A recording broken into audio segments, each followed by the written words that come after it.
أعوذ بالله من الشيطان الرجيم. بسم الله الرحمن الرحيم. قال الملأ الذين استكبروا من قومه لنخرجنك يا شعيب والذين آمنوا معك من قريتنا أو لتعودن في ملتنا. قال أولو كنا كارهين قد افترينا على الله كذبا إن عدنا في ملتكم بعد إذ نجانا الله منها وما يكون لنا أن نعود فيها إلا أن يشاء الله ربنا وسع ربنا كل شيء علما على الله توكلنا ربنا افتح بيننا وبين قومنا بالحق وأنت خير الفاتحين. وقال الملأ الذين كفروا من قومه لئن اتبعتم شعيبا إنكم إذا لخاسرون. فأخذتهم الرجفة فأصبحوا في دارهم جاثمين.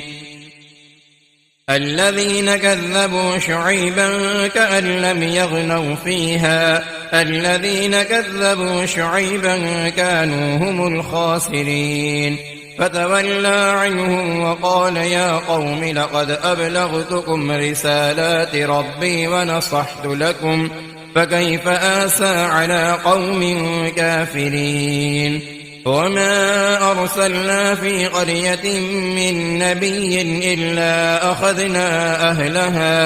أهلها بالبأساء والضراء لعلهم يضرعون. ثم بدلنا مكان السيئة الحسنة حتى عفوا وقالوا قد مس آباءنا الضراء والسراء فأخذناهم بغتة وهم لا يشعرون. ولو أن أهل القرى آمنوا واتقوا لفتحنا عليهم بركات من السماء والأرض ولكن كذبوا فأخذناهم بما كانوا يكسبون. أفأمن أهل القرى أن يأتيهم بأسنا بياتا وهم نائمون أفأمن أهل القرى أن يأتيهم بأسنا ضحى وهم يلعبون أفأمنوا مكر الله فلا يأمن مكر الله إلا القوم الخاسرون. أولم يهد للذين يرثون الأرض من بعد أهلها أن لو نشاء أصبناهم بذنوبهم ونطبع على قلوبهم فهم لا يسمعون.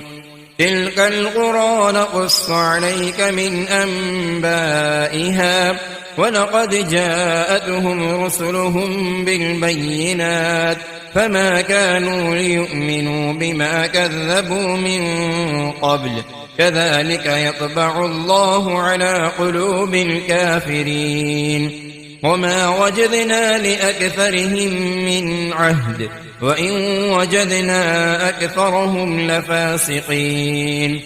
ثم بعثنا من بعدهم موسى بآياتنا إلى فرعون وملئه فظلموا بها فانظر كيف كان عاقبة المفسدين. وقال موسى يا فرعون إني رسول من رب العالمين حقيق على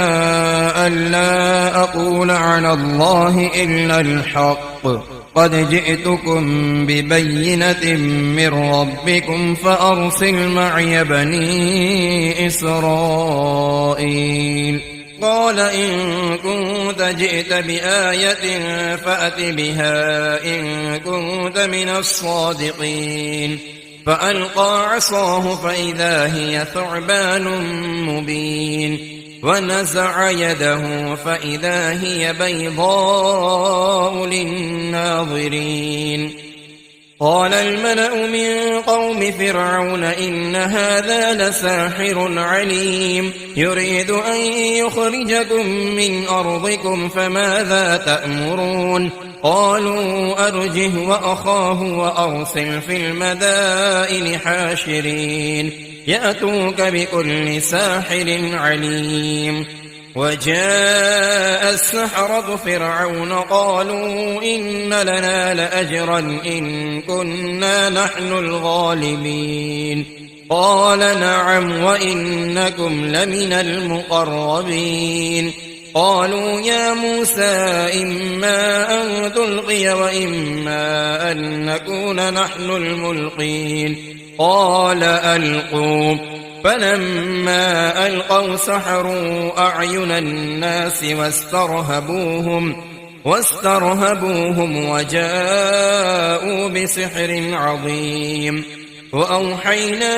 إلى موسى أن ألق عصاك فإذا هي تلقف ما يأفكون فوقع الحق وبطل ما كانوا يعملون فغلبوا هنالك وانقلبوا صاغرين وألقي السحرة ساجدين قالوا آمنا برب العالمين رب موسى وهارون قال فرعون آمنتم به قبل أن آذن لكم إن هذا لمكر مكرتموه في المدينة لتخرجوا منها أهلها فسوف تعلمون لأقطعن أيديكم وأرجلكم من خلاف ثم لأصلبنكم أجمعين قالوا إنا إلى ربنا منقلبون وما تنقم منا إلا أن آمنا بآيات ربنا لما جاءتنا ربنا أفرغ علينا صبرا وتوفنا مسلمين وقال الملأ من قوم فرعون أتذر موسى وقومه ليفسدوا في الأرض ويذرك وآلهتك قال سنقتل أبناءهم ونستحيي نساءهم وإنا فوقهم قاهرون قال موسى لقومه استعينوا بالله واصبروا إن الأرض لله يورثها من يشاء من عباده والعاقبة للمتقين قالوا أوذينا من قبل أن تأتينا ومن بعد ما جئتنا قال عسى ربكم أن يهلك عدوكم ويستخلفكم في الأرض فينظر كيف تعملون ولقد أخذنا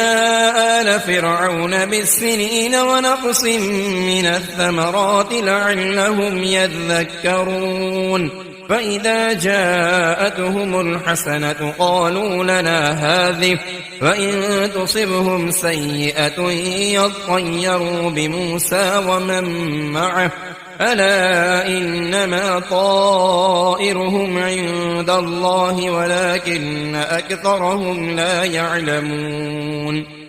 وقالوا مهما تأتنا به من آية لتسحرنا بها فما نحن لك بمؤمنين فأرسلنا عليهم الطوفان والجراد والقمل والضفادع والدم آيات مفصلات فاستكبروا وكانوا قوما مجرمين فلما وقع عليهم الرجز قالوا يا موسى ادع لنا ربك بما عهد عندك لئن كشفت عنا الرجز لنؤمنن لك ولنرسلن معك بني إسرائيل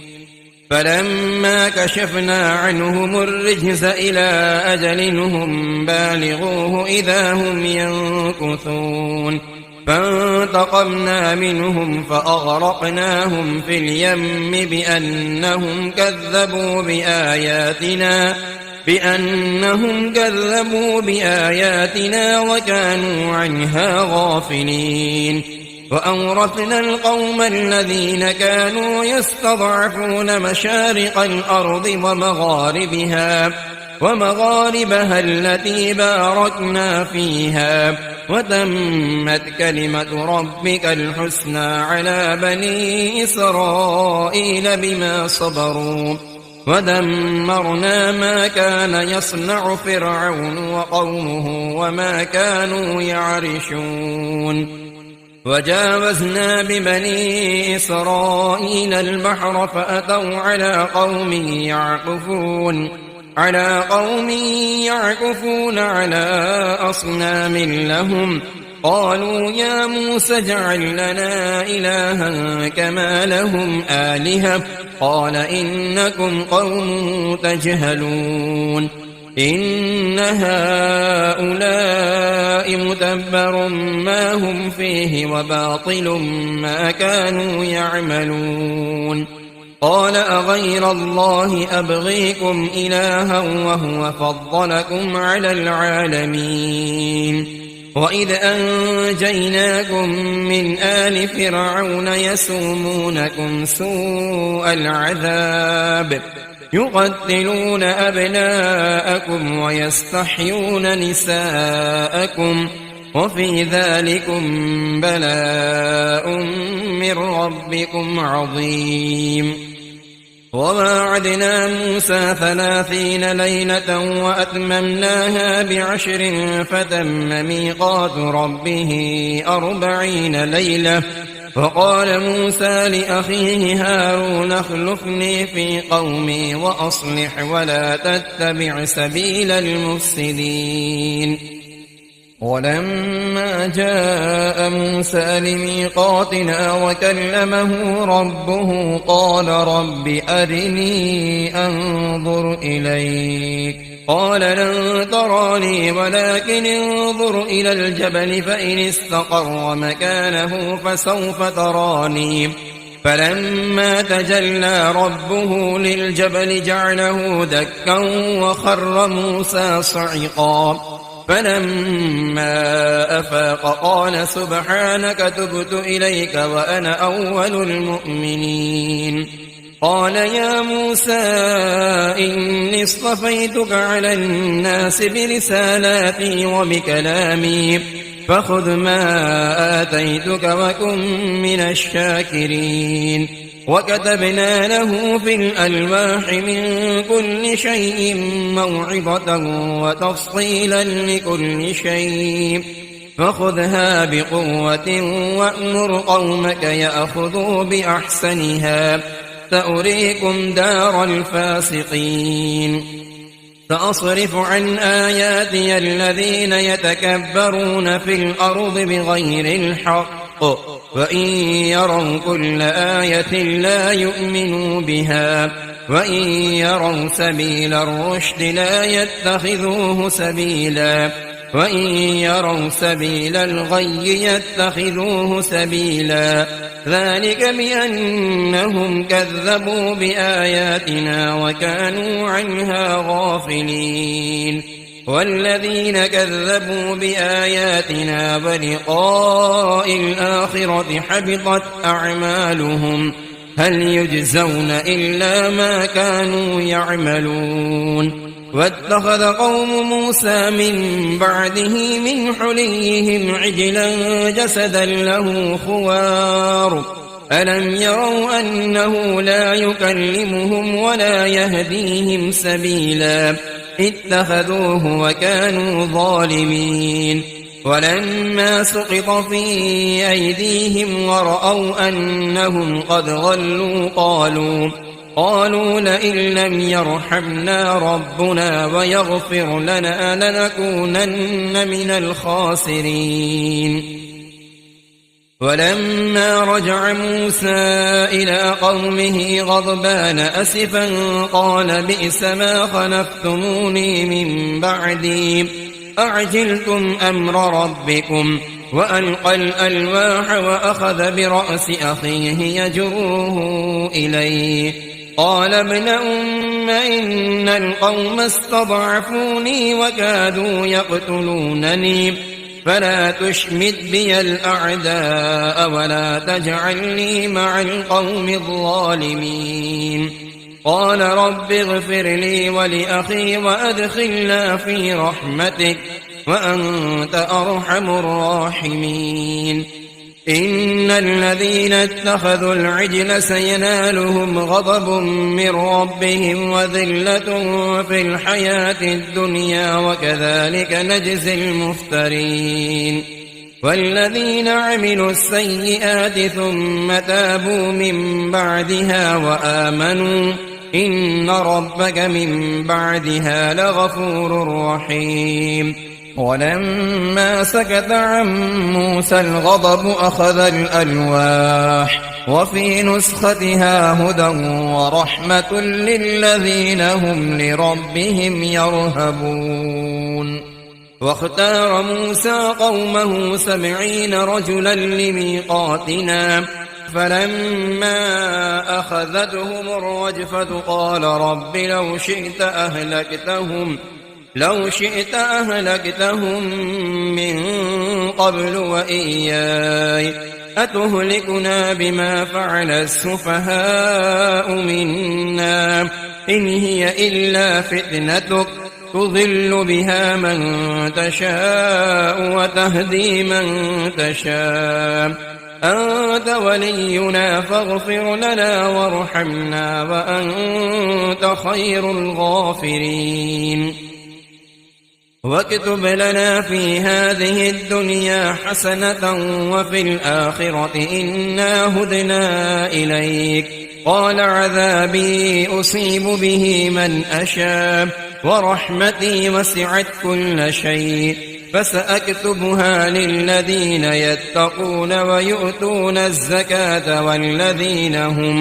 والذين هم بآياتنا يؤمنون الذين يتبعون الرسول النبي الأمي الذي يجدونه مكتوبا عندهم في التوراة والإنجيل يأمرهم بالمعروف وينهاهم عن المنكر ويحل لهم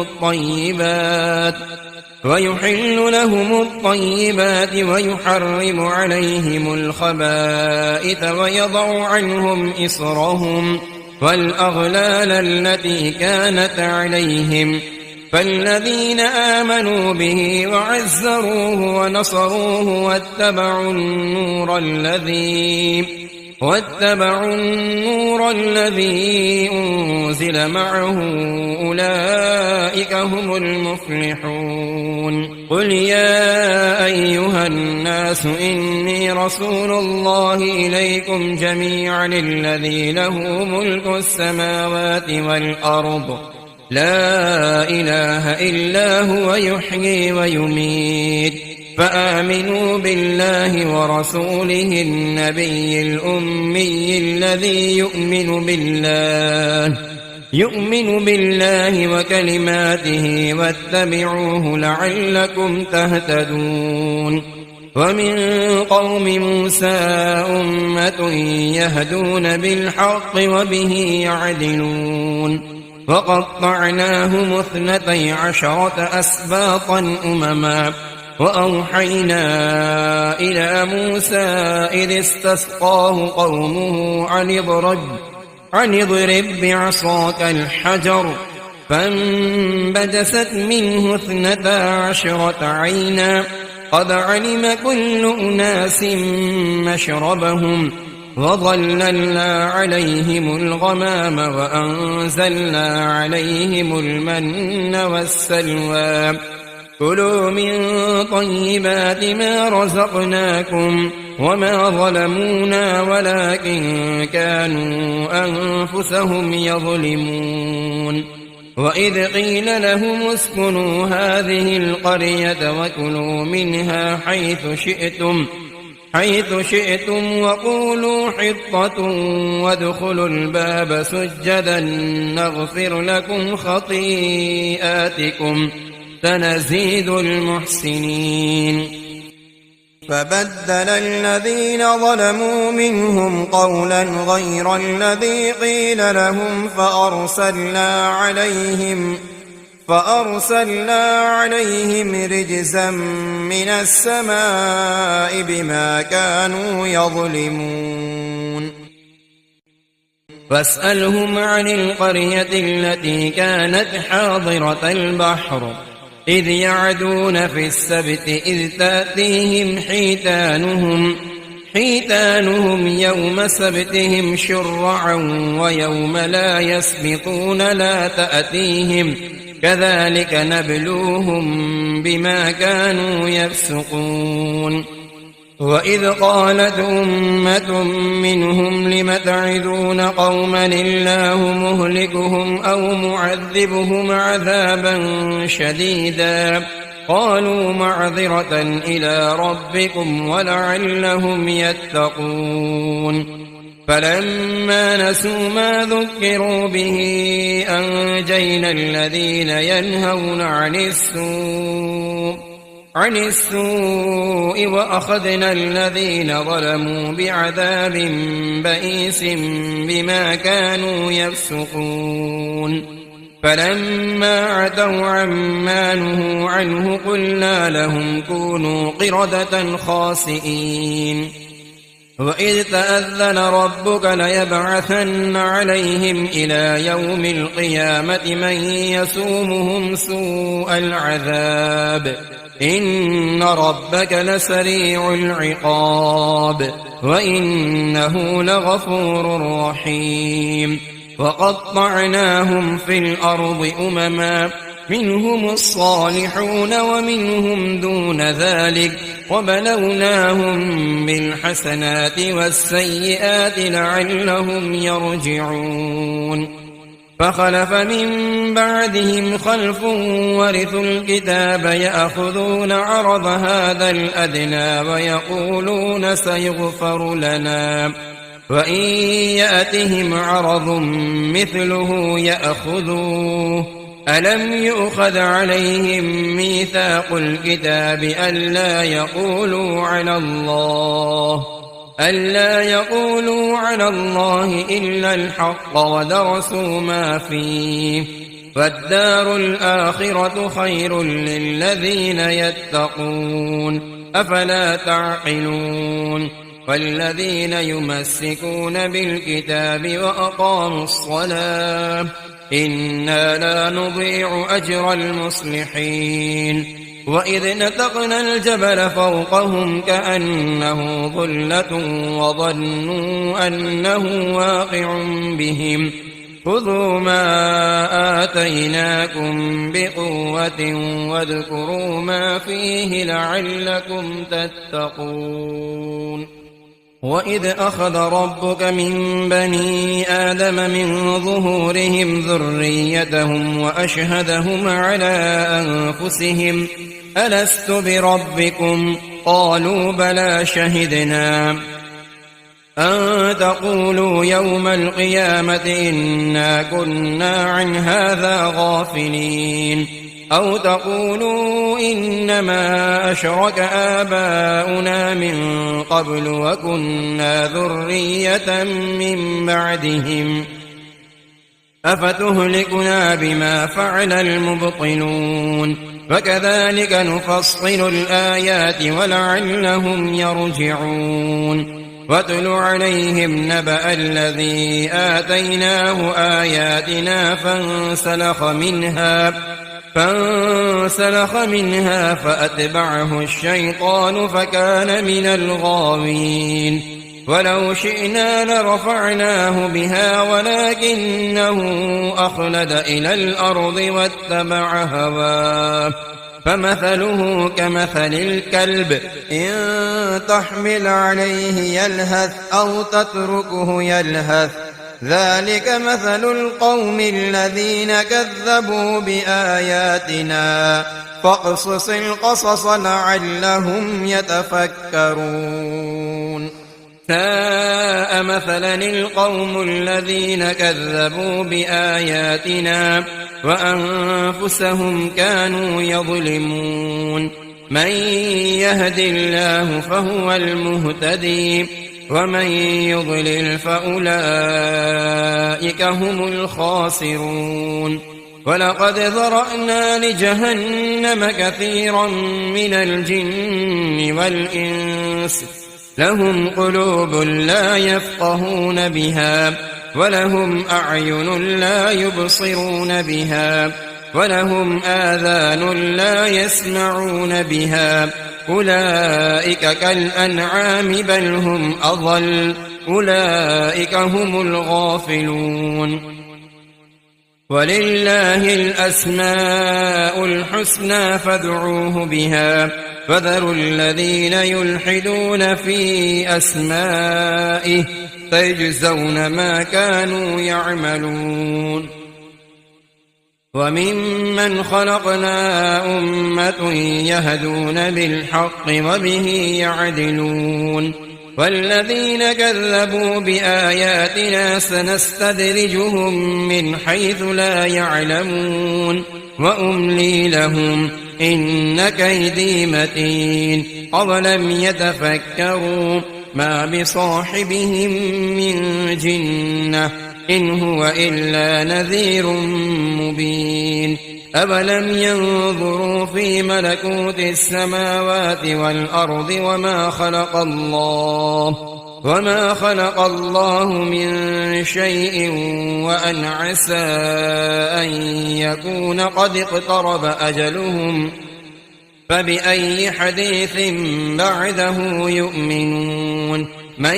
يضلل الله فلا هادي له ويذرهم في طغيانهم يعمهون يسألونك عن الساعة أيان مرساها قل إنما علمها عند ربي لا يجليها لوقتها إلا هو ثقلت في السماوات والأرض لا تأتيكم إلا بغتة يسألونك كأنك حفي عنها قل إنما علمها عند الله ولكن أكثر الناس لا يعلمون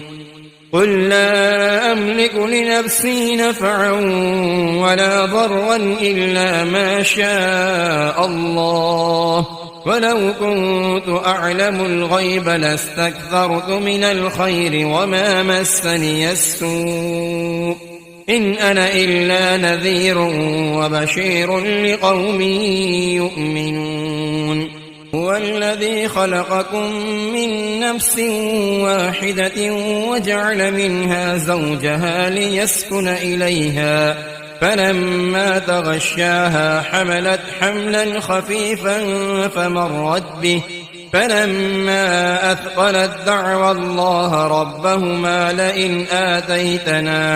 لئن آتيتنا صالحا لنكونن من الشاكرين فلما آتاهما صالحا جعلا له شركاء فيما آتاهما فتعالى الله عما يشركون أيشركون ما لا يخلق شيئا وهم يخلقون ولا يستطيعون لهم نصرا ولا أنفسهم ينصرون وإن تدعوهم إلى الهدى لا يتبعوكم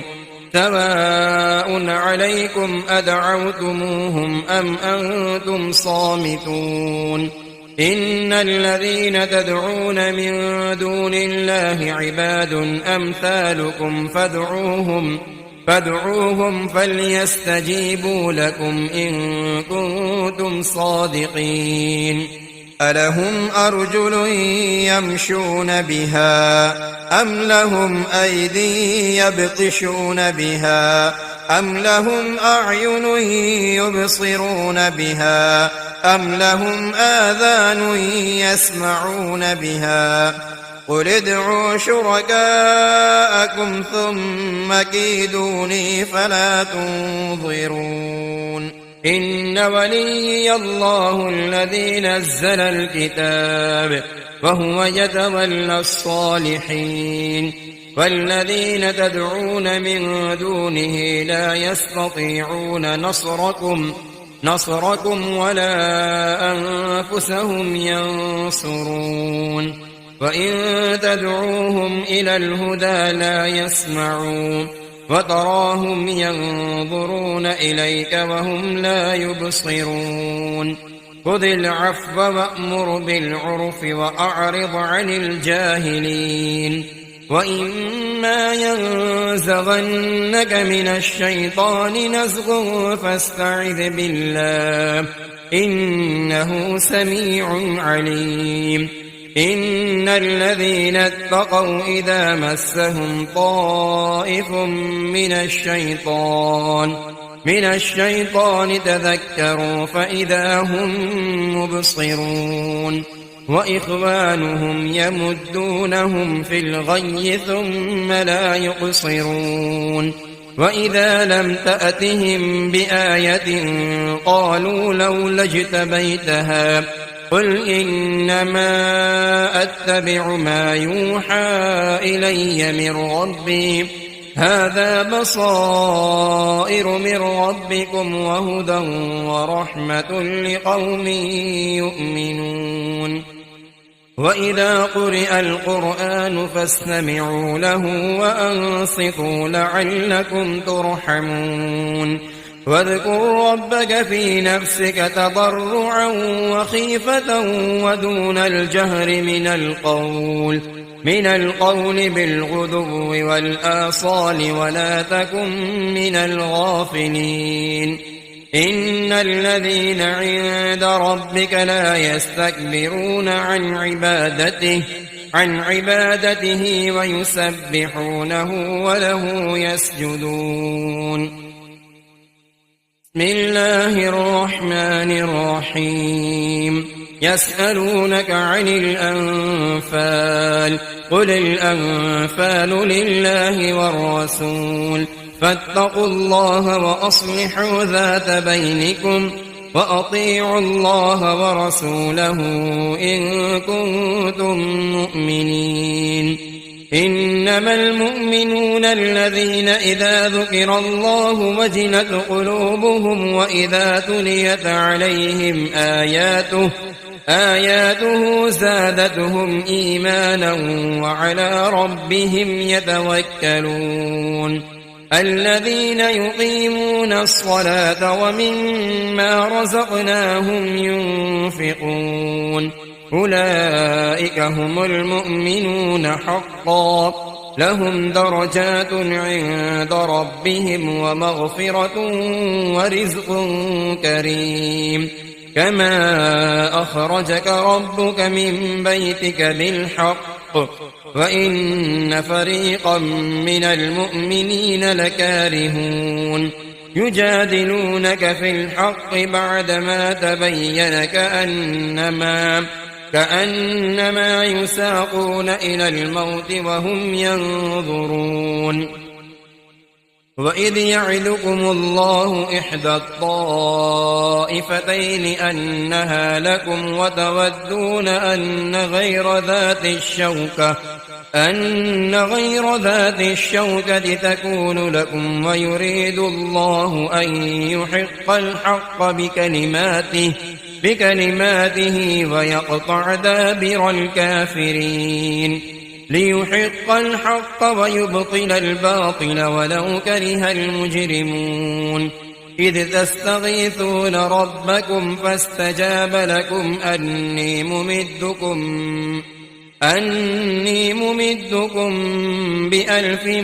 من الملائكة مردفين وما جعله الله إلا بشرى ولتطمئن به قلوبكم وما النصر إلا من عند الله إن الله عزيز حكيم إذ يغشيكم النعاس أمنة منه وينزل عليكم من السماء ماء ليطهركم به ويذهب عنكم رجز الشيطان وليربط على قلوبكم وليربط على قلوبكم ويثبت به الأقدام. إذ يوحي ربك إلى الملائكة أني معكم فثبتوا الذين آمنوا سألقي في قلوب الذين كفروا الرعب فاضربوا فوق الأعناق واضربوا منهم كل بنان. ذلك بأنهم شاقوا الله ورسوله ومن يشاقق الله ورسوله فإن الله شديد العقاب. ذلكم فذوقوه وأن للكافرين عذاب النار. يا أيها الذين آمنوا إذا لقيتم الذين كفروا زحفا فلا تولوهم الأدبار. ومن يولهم يومئذ دبره إلا متحرفا لقتال أو متحيزا إلى فئة فقد باء بغضب من الله ومأواه جهنم وبئس المصير. فلم تقتلوهم ولكن الله قتلهم وما رميت إذ رميت ولكن الله رمى وليبلي المؤمنين منه بلاء حسنا إن الله سميع عليم. ذلكم وأن الله موهن كيد الكافرين. إن تستفتحوا فقد جاءكم الفتح وإن تنتهوا فهو خير لكم وإن تعودوا نعد ولن تغني عنكم فئتكم شيئا ولو كثرت وأن الله مع المؤمنين.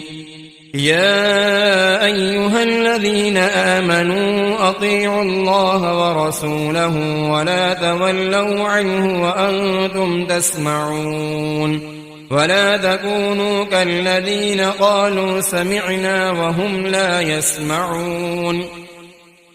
إن شر الدواب عند الله الصم البكم الذين لا يعقلون. ولو علم الله فيهم خيرا ولو أسمعهم لتولوا وهم معرضون. يا أيها الذين آمنوا استجيبوا لله وللرسول إذا دعاكم لما يحييكم واعلموا أن الله يحول بين المرء وقلبه وأنه إليه تحشرون. واتقوا فتنة لا تصيبن الذين ظلموا منكم خاصة واعلموا أن الله شديد العقاب. واذكروا إذ أنتم قليل مستضعفون في الأرض تخافون أن يتخطفكم الناس فآواكم وأيدكم بنصره ورزقكم من الطيبات لعلكم تشكرون. يا أيها الذين آمنوا لا تخونوا الله والرسول وتخونوا أماناتكم وأنتم تعلمون. واعلموا أنما أموالكم وأولادكم فتنة وأن الله عنده أجر عظيم. يا أيها الذين آمنوا إن تتقوا الله يجعل لكم فرقانا ويكفر عنكم سيئاتكم ويغفر لكم والله ذو الفضل العظيم. وإذ يمكر بك الذين كفروا ليثبتوك أو يقتلوك أو يخرجوك ويمكرون ويمكر الله والله خير الماكرين. وإذا تتلى عليهم آياتنا قالوا قد سمعنا لو نشاء لقلنا مثل هذا إن هذا إلا أساطير الأولين.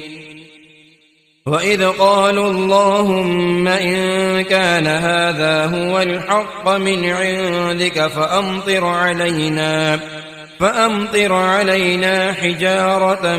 من السماء أو ائتنا بعذاب أليم. وما كان الله ليعذبهم وأنت فيهم وما كان الله معذبهم وهم يستغفرون. وما لهم ألا يعذبهم الله وهم يصدون عن المسجد الحرام وما كانوا أولياءه إن أولياؤه إلا المتقون ولكن أكثرهم لا يعلمون. وما كان صلاتهم عند البيت إلا مكاء وتصدية فذوقوا العذاب بما كنتم تكفرون. إن الذين كفروا ينفقون أموالهم ليصدوا عن سبيل الله فسينفقونها ثم تكون عليهم حسرة ثم يغلبون